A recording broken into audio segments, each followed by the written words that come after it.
सज्जनांचा सन्मान करा. प्रलये भिन्न मर्यादा भवन्ति किल सागरः.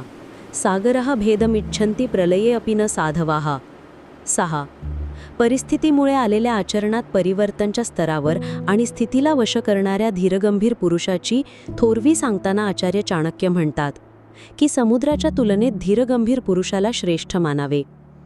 कारण ज्या समुद्राला लोक एवढे गंभीर समजतात तो प्रलय आला तर आपली मर्यादा विसरतो आणि किनारा सोडून पाणी आणि भूमी एकच करून टाकतो. परंतु साधू अथवा श्रेष्ठ व्यक्ती संकटाचा पहाड कोळसून अंगावर पडला तरी थोर मर्यादेचे उल्लंघन करीत नाहीत.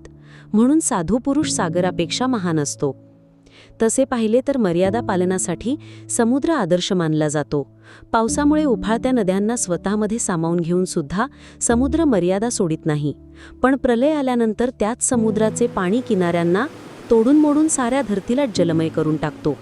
समुद्र प्रलय काळात आपली मर्यादा सुरक्षित ठेवू शकत नाही, परंतु याविरुद्ध साधू पुरुष जीवावरचे संकट हजर झाले तरी आपल्या चारित्र्याची उदारतेचा त्याग करीत नाहीत. ते प्रत्येक अवस्थेत आपल्या मर्यादेचे रक्षण करतात. यासाठी संत पुरुष समुद्रापेक्षा अधिक गंभीर मानले जातात.